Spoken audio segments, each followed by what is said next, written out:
많은 사람들이 직장에서 정년 퇴임을 하면서 내가 그동안 뭐하고 살았는지 모르겠다, 그렇게 이야기하는 소리를 듣게 되어집니다. 숨가쁘게 학교 그리고 직장 그거 외에는 다른 거 바라보지 않고 달려왔는데 어느 날 자기 인생을 돌아보니까 내가 너무 허무하게 살았다, 그런 생각이 드는 것입니다. 우리가 허무하게 살지 않기 위해서는 나 자신이 누군지를 분명히 알아야 됩니다. 그리고 나 자신에 합당한 삶을 살아야 합니다. 여러분, 나는 누구입니까? 오늘 14절 또 16절은 우리가 하나님의 자녀라고 말씀하고 있습니다. 우리가 매일 아침에 하루를 시작할 때에 나 자신에 대한 어떤 자의식이 있습니다. 우리 자녀들은 나는 초등학생이야, 나는 중학생이야, 그런 자의식이 있습니다. 그래서 일어나면은 책가방을 메고서 학교를 가게 되죠. 우리 남성들은 아침에 일어날 때 나는 어느 회사에 다니는 어떤 직책을 가진 사람이야, 그 자의식을 가지고서 하루를 시작합니다. 직장에 출근하고 열심히 일을 하고, 우리 여성들도 어머니라는 또는 주부라는 그 자의식을 가지고서 하루를 시작합니다. 그래서 아침 일찍 일어나서 가족들을 위해서 식사를 준비하고 또 아이들을 깨우고 이런 일을 하는 것이죠. 여러분, 우리는 하나님의 자녀입니다. 그래서 우리가 매일 하루를 시작하면서 나는 하나님의 자녀다, 이 자의식을 가지고 하루를 시작해야 합니다. 새벽마다 하나님 앞에 나와서 자신을 묵상하면서 하나님의 뜻을 물어야 됩니다. 하나님, 내가 오늘 어떻게 살아야 됩니까? 하나님의 음성을 듣고 하나님의 뜻대로 살아가고, 이런 사람은 어느 날 갑자기 내가 내 인생을 헛살았다, 그런 이야기를 하지 않게 되는 것이죠. 어떤 사람들은 40세가 인생의 출발점이라고 이야기를 합니다. 그동안 30대 후반까지는 40대를 위해서 어떤 인생의 경험 또 준비, 이런 기간으로 보는 것이죠. 보통 남자들은 대학을 마치고 군대를 다녀오면은 20대 후반이 되어집니다. 그때부터 이제 직장에 들어가서 말단부터 시작해서 이제 40세쯤 되어지면은 어느 정도 이제 중간 이제 관리자로서 자기 인생의 어떤 그 경력들을 펼쳐나가기 시작합니다. 어떤 분은 50세가 인생의 출발점이라고 이야기를 합니다. 로버트 클린턴 교수는 하나님께서 20대까지 주권적인 기초를 세우시고 30대에는 사역의 훈련을 시키고 40대에는 인격의 훈련을 시키고, 그러면 이제 50대에 그 일에 집중하게 되어진다, 그렇게 말하고 있습니다. 어떤 분들은 인생은 60부터 그렇게 이야기하는 사람들도 있죠. 그러나 그리스도인들의 참다운 인생의 출발점은 거듭난 때부터야. 하나님의 자녀됨, 이때부터 참다운 인생의 시작, 출발점이 되는 것이죠. 여러분, 하나님의 자녀입니다. 여러분 안에 계신 성령님이 여러분이 하나님의 자녀라는 것을 증언하고 있습니다. 그렇다면 여러분은 여러분의 인생을 새롭게 시작해야 하는 것이죠. 자, 오늘 성경은 우리가 하나님의 자녀로서 어떻게 살아야 하는가 몇 가지를 이야기하고 있는데, 첫째로 하나님의 자녀는 성령의 인도함을 받아야 된다라고 이야기하고 있습니다. 14절 말씀 시작. 무릇 하나님의 영으로 인도함을 받는 사람은 곧 하나님의 아들이라. 하나님의 아들은 하나님의 영, 성령의 인도함을 받는다라고 이야기하고 있죠. 우리 안에 성령님이 계십니다.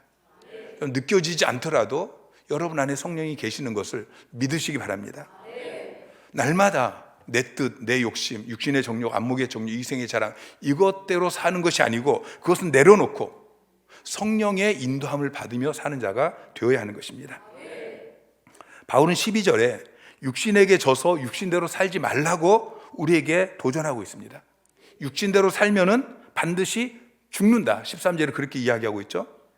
하나님께서 우리를 예수 그리스도의 보혈로 값주고 사셔서 우리를 구원해 주셨어요. 우리를 살려주셨어요. 이제 우리는 영으로서 우리의 몸의 행실을 죽이고 살아야 하는 것이죠. 자, 골로새서 3장 5절부터 시작. 그러므로 땅에 있는 지체를 죽이라.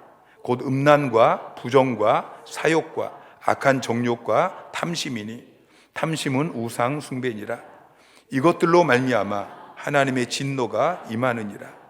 너희도 전에 그 가운데 살 때에는 그 가운데서 행하였으나 이제는 너희가 이 모든 것을 벗어버리라.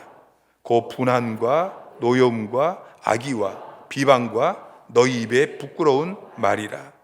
너희가 서로 거짓말을 하지 말라. 옛사람과 그 행위를 벗어버리고 새 사람을 입었으니 이는 자기를 창조하신 이의 형상을 따라 지식에까지 새롭게 하심을 입은 자니라. 자, 땅에 있는 지체를 죽이라고 이야기하고 있어요. 음란과 부정과 사욕과 악한 정욕, 탐심, 이런 것들을 죽이라. 전에는 그 가운데서 행했는데 이 모든 것을 버려라. 분냄과 노여움과 악의와 비방과 너희 입에 부끄러운 말, 거짓말, 이런 것들을 다 버리고 옛사람과 그 행위를 벗어버리고 새 사람을 입으라고 말씀하고 있어요. 자기를 창조하신 이의 형상을 따라, 하나님의 형상을 따라서 지식에까지 새롭게 하심을 받은 자라고 말씀하시면서 너희가 이제는 땅에 있는 것을 죽여라. 여러분, 우리는 죄와 싸워야 됩니다. 죄와 싸우되 피 흘리기까지 싸워야 합니다. 왜냐하면 우리가 죄를 죽이지 않으면 죄가 우리를 죽이기 때문인 것이죠.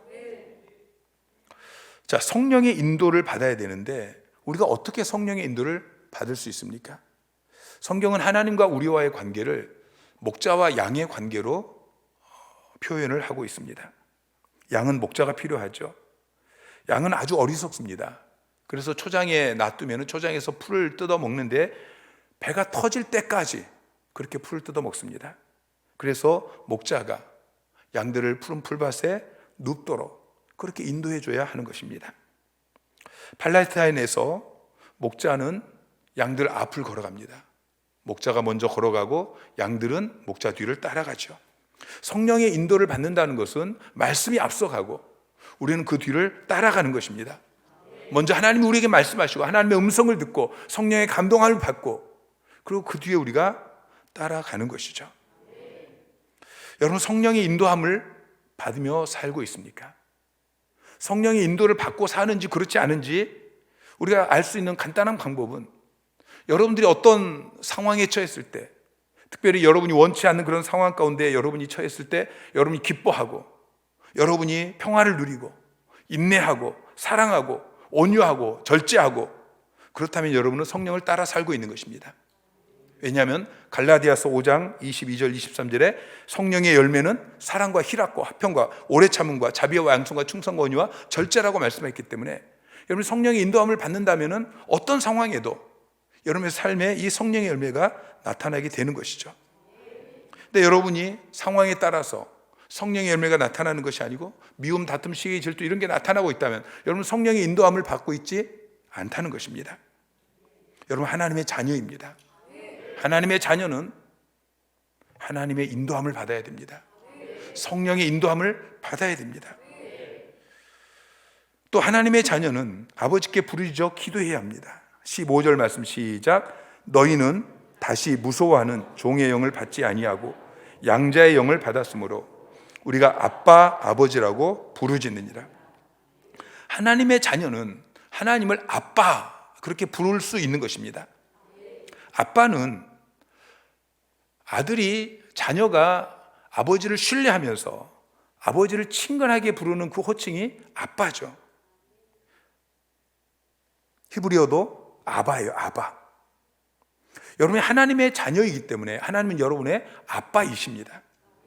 하나님은 이웃집 아저씨가 아닙니다. 하나님은 무서운 경찰도 아닙니다. 하나님은 여러분의 아빠이십니다. 하나님은 은혜의 보좌에 앉아 계십니다. 설령 여러분이 잘못한 일이 있을지라도 하나님께 여러분이 아빠 그렇게 나아가면 하나님 용서해 주십니다. 그게 아빠예요. 특히 여러분이 힘들었을 때 무릎 꿇고 아버지, 아버지 그렇게 부르짖어 기도하면 하나님 아버지께서 그 소리를 들으시고 응답해 주십니다. 조지 물러는 기도할 때 화려한 기도를 하지 않았다고 그래요. 그가 기도실에서 기도할 때에 밖에서 조지 물러의 기도 소리를 들으면은 아버지요, 간절하게 아버지요 그런 소리가 들렸다고 그래요. 하나님께서 그 기도를 들으시고 응답해 주셨어요. 조지 물러는 평생 2,000명 이상의 그 고아들을 양육하면서 어느 누구에게도 도움을 요청하지 않고 오직 기도하고 하나님이 응답하셔서 그 아이들을 먹이고 돌보았던 것입니다. 여러분, 하나님의 자녀입니다. 자녀의 가장 큰 권세는 아버지 도와주세요, 기도하고 응답받는 것입니다. 여러분, 부르짖어 기도하시기를 주님의 이름으로 축원합니다. 세 번째로, 하나님의 자녀는 하나님의 상속자입니다. 자, 17절 말씀 시작. 자녀이면 또한 상속자 곧 하나님의 상속자요 그리스도와 함께한 상속자니. 자, 하나님의 상속자라고 이야기하고, 자녀는 상속자다. 하나님이 여러분을 자녀 삼으셨어요. 왜 자녀 삼으셨어요? 상속해 주시려고. 하나님의 모든 것을 상속해 주시려고. 여러분, 온 우주가 다 하나님의 것입니다. 그 모든 영광이 다 하나님의 것입니다. 우리는 하나님의 자녀이기 때문에 하나님에게 속한 그 모든 것을 상속받게 되어질 것입니다. 여러분, 하나님이 우리 인간을 창조하신 목적이 무엇인지 아십니까? 창세기 1장 26절 말씀 시작. 하나님이 이르시되 우리의 형상을 따라 우리의 모양대로 우리가 사람을 만들고 그들로 바다의 물고기와 하늘의 새와 가축과 온 땅과 땅에 기는 모든 것을 다스리게 하자 하시고. 자, 하나님께서 온 우주 만물을 창조하시고 그리고 바로 하셨던 일이 무엇이냐면은 아담에게 그 모든 것을 다스리라고 말씀하셨어요.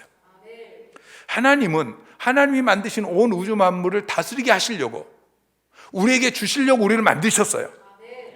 죄로 말미암아서 그것들을 상실했지만, 그러나 여러분 거듭났다는 것을 기억하세요. 여러분, 다시 하나님의 자녀가 되었습니다. 그 모든 것을 다시 회복하였다는 것을 믿으시기 바랍니다. 하나님은 이 땅에는 모든 것을 다 여러분에게 다스리라고 주기를 원하십니다. 근데 하나님께 상속받는 것은 궁극적으로 이 땅의 것이 아니에요. 궁극적으로는 이 땅의 것도 상속받지만 하늘의 기업. 자, 베드로전서 1장 4절 말씀 시작. 썩지 않고 더럽지 않고 쇠하지 아니하는 유업을 있게 하시나니 곧 너희를 위하여 하늘에 간직하신 것이라. 하나님께서 우리에게 주시는 유업은 하늘에 간직하신 것이라고 이야기하고 있어요. 이 땅의 것이 아니고 하늘에 간직하신 것이다. 그리고 썩지 않고 더럽지 않고 쇠하지 않는 그런 유업을 우리에게 주신다고 말씀하고 있어요. 그래서 우리가 이 땅을 살지만 우리의 관심은 이 땅이 아니고 저 천국이 돼야 돼요. 궁극적으로는 저 하늘의 것, 하나님이 우리를 위해서 예비해 놓으신 저 하늘의 것, 그것이 우리의 관심이 되어야 하는 것입니다. 007 같은 영화를 보면은 그런 장면들이 나옵니다.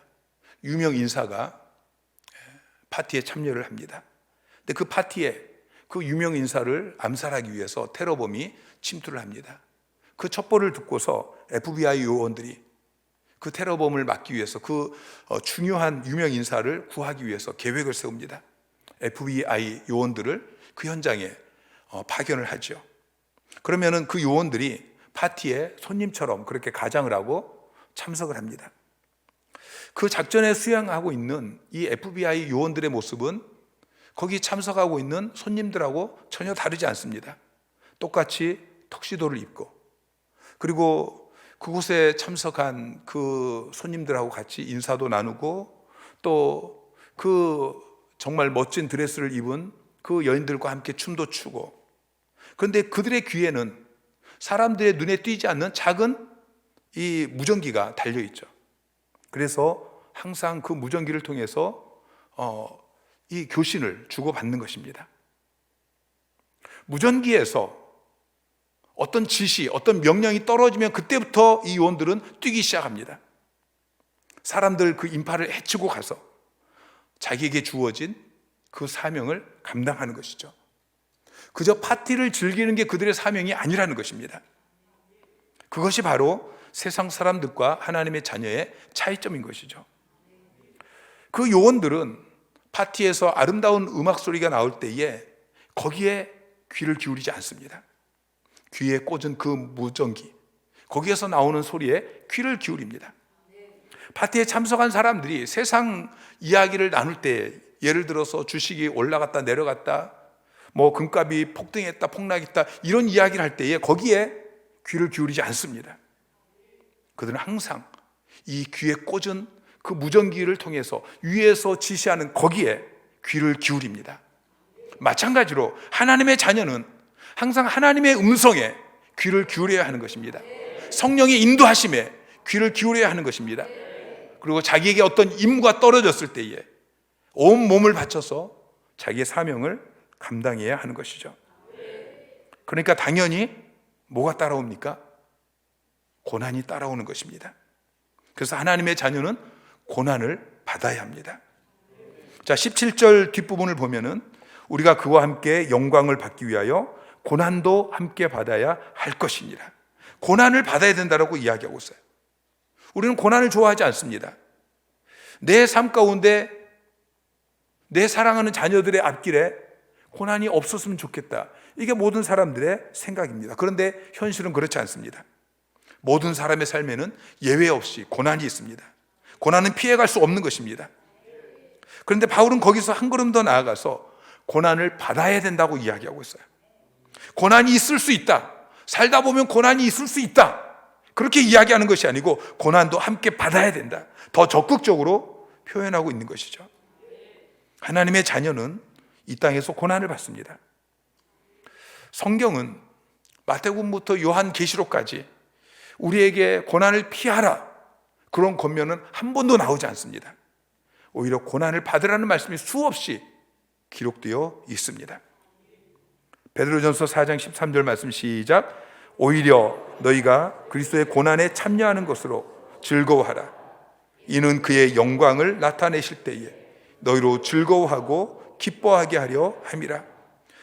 고난에 참여하는 것을 즐거워하라. 이렇게까지 우리에게 말씀하고 있는 것이죠. 자, 하나님의 자녀에게 왜 고난이 있습니까? 첫째로 세상이 하나님을 싫어하고 하나님의 자녀인 나를 싫어하기 때문에 당연히 고난이 있는 것입니다. 요한복음 15장 19절부터 시작.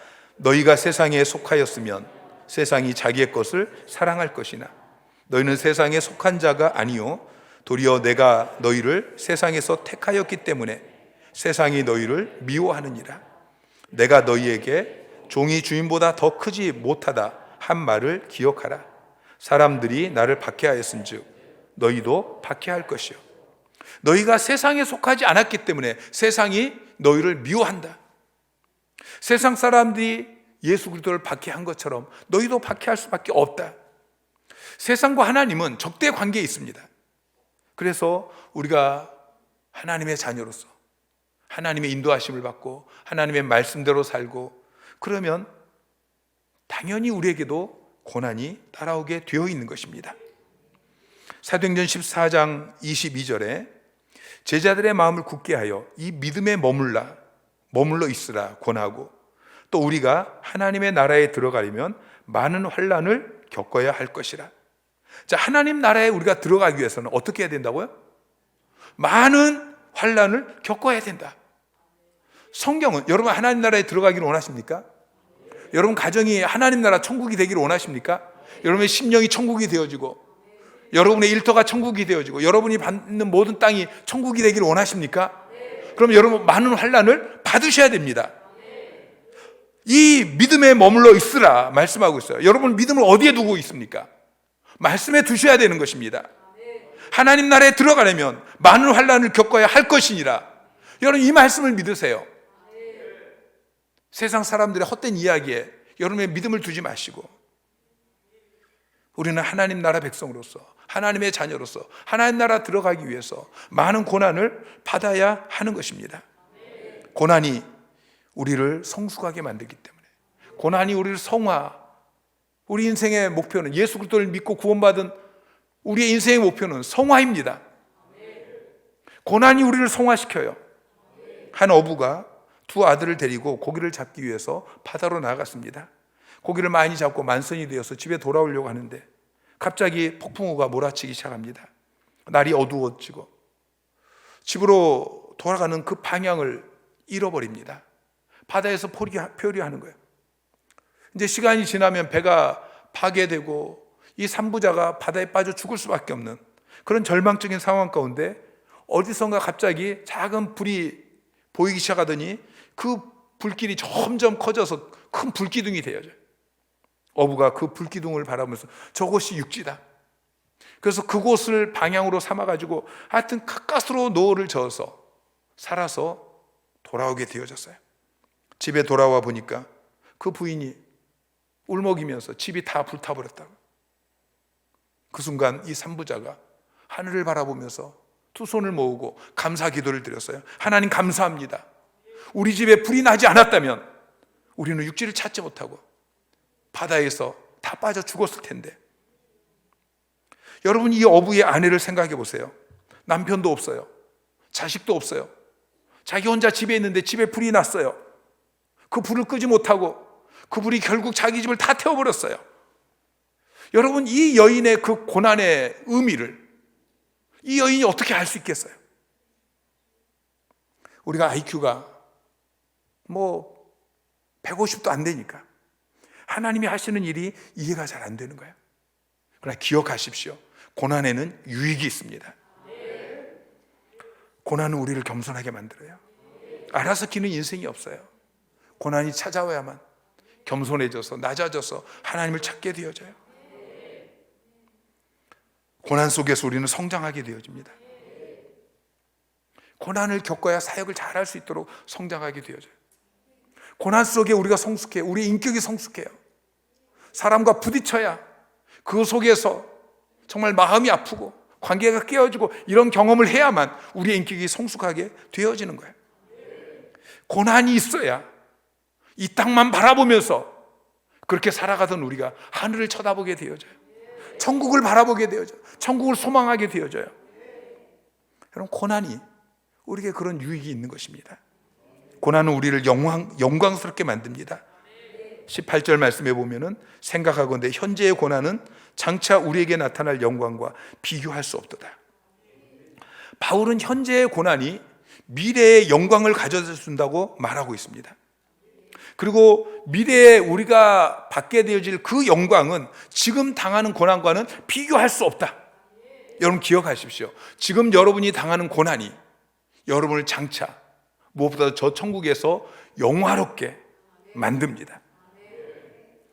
자, 바울이 지금 고난과 영광에 대해서 이야기하고 있는데 바울의 초점은 고난이 아니에요. 바울의 초점은 영광이에요. 한 주석가는 이렇게 말합니다. 고난은 그리스도인에게 약속된 그 영광스러운 미래가 눈부시게 빛나도록 만드는 어두운 배경과 같다. 고난이 어두운 배경이라는 거예요. 이 고난의 어두운 배경을 통해서 하나님께서는 우리의 미래를 눈부시게 밝고 빛나는 그 미래로 만드신다고 말씀하고 있는 것입니다. 바울은 현재의 고난과 장래의 영광을 비교하고 있습니다. 자, 저울이 있습니다. 바울은 이 저울에 현재의 고난을 묶어가지고 이 저울 한편에 올려놓습니다. 사실 바울은 그 누구보다도 고난을 잘 압니다. 그 누구보다도 심각한 그런 고난들을 겪었습니다. 고린도후서 11장 23절부터 보면은 내가 수고를 넘치도록 하고 옥에 갇히기도 더 많이 하고 매도 수없이 맞고 여러 번 죽을 뻔했으니 유대인들에게 40에 하나 감한 매를 5번 맞았으며 3번 태장으로 맞고 1번 돌로 맞고 3번 파선하고 일주야를 깊은 바다에 지냈으며 여러 번 여행하면서 강의 위험과 강도의 위험과 동족의 위험과 이방인의 위험과 신의 위험과 광야의 위험과 바다의 위험과 거짓 형제 등의 위험을 당하고 또 수고하며 애쓰고 여러 번 자지 못하고 줄이며 목마르고 여러 번 굶고 춥고 헐벗었노라. 바울은 자기가 겪은 그 모든 고난을 다 모아가지고 저울 한편 위에 올려놓습니다. 그리고 다른 편 저울 위에 장래에 자기가 받게 되어질 그 영광을 올려놓습니다. 바울은 장래의 영광에 대해서도 그 누구보다 잘 알고 있습니다. 그는 셋째 하늘에 올라가서 신비로운 그 영적 체험을 했던 사람입니다. 고린도후서 12장 2절에 내가 그리스도 안에 있는 한 사람을 아노니, 그는 바울 자신을 이야기합니다. 그는 14년 전에 셋째 하늘에 이끌려 간 자라. 그가 낙원으로 이끌려 가서 말로 표현할 수 없는 말을 들었으니 사람이 가히 이르지 못할 말이로다. 바울은 이스라엘의 최고 학부에서 공부한 사람입니다. 바울은 신약 성경의 절반을 기록한 사람입니다. 바울은 글을 잘 쓰는 사람입니다. 그럼에도 불구하고 자기가 보고 돌아왔던 그 천국에 대해서 사람의 말로 기록할 수 없다. 그 놀라운 영광스러운 모습을 이 인간으로는 기록할 수 없다라고 그렇게 이야기하고 있습니다. 자, 바울은 저울의 한쪽에 자기가 당한 그 모든 고난을 올려놓습니다. 그리고 장래 한쪽에는 장래에 받게 되어질 그 영광을 올려놓습니다. 서로 비교하기 위해서 올려놓습니다. 저울질을 합니다. 결과가 어떻게 되었습니까? 비교할 수 없도다. 비교 불가라는 거야. 측정 불가라는 거야. 웬만큼 무게 차이가 있어야 이걸 비교할 것인데 이 둘을 저울에 올려놓자마자 저울이 한쪽으로 완전히 내려가 버리는 것입니다. 현재의 고난은 장차 받게 되어질 그 영광과 비교가 너무 깃털처럼 가벼웠다는 것이죠. 우리가 당하는 고난은 바울이 당한 고난에 비하면 아무것도 아닙니다. 그 고난 가지고 힘들다고, 그 고난 때문에 앞으로 받게 되어질 그 영광을 포기하고 그리고 이 고난을 내려놓는데 바울은 그 엄청난 고난을 가지고도 장래의 영광과 비교가 되지 않는다. 그렇게 고백하고 있어요. 현재의 고난은 작은 것입니다. 장래의 영광은 큰 것입니다. 현재의 고난은 일시적입니다. 장래의 영광은 영원한 것입니다. 현재의 고난은 이 땅에서 받습니다.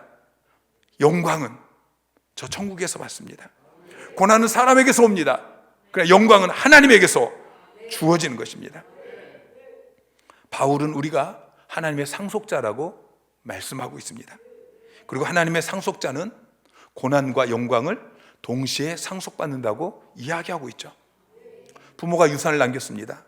아파트도 남기고 또 땅도 남기고 자동차도 남기고 유산을 남겼는데 보니까 빚도 남겼어요. 은행에 빚이 조금 있어요. 자, 유산을 물려받으면 그 빚도 물려받아야 되는 것입니다. 근데 그 빚을 갚기 싫다고 해서 유산 상속을 포기하면 빚은 안 갚아도 되죠. 그런데 나머지 재산도 상속받을 수가 없는 것입니다. 몇백만 원 그 빚을 포기하고 나면 그 빚 갚는 것 이걸 포기하면은 아파트도 받을 수 없습니다. 땅도 받을 수 없습니다. 자동차도 받을 수 없습니다. 몇백만 원의 빚이 싫다고 상속 포기를 하면 몇억, 몇십억 유산도 포기해야 하는 것이죠. 여러분은 하나님의 자녀입니다. 놀라운 영광을 유산으로 상속받게 되죠. 하나님의 자녀입니다. 오늘 여러분에게 주어지는 고난이 그게 힘들다고 상속을 포기하지 마시기 바랍니다. 주님을 따라가다가 조금 힘들다고 나 이거 안 할래 그리고 뒤돌아서지 마시기를 주님의 이름으로 축원합니다. 고난과 함께 영광을 받기 위해서 그 고난을 두려워하지 않고 함께 고난을 받는 여러분 되시기를 주님의 이름으로 축원합니다.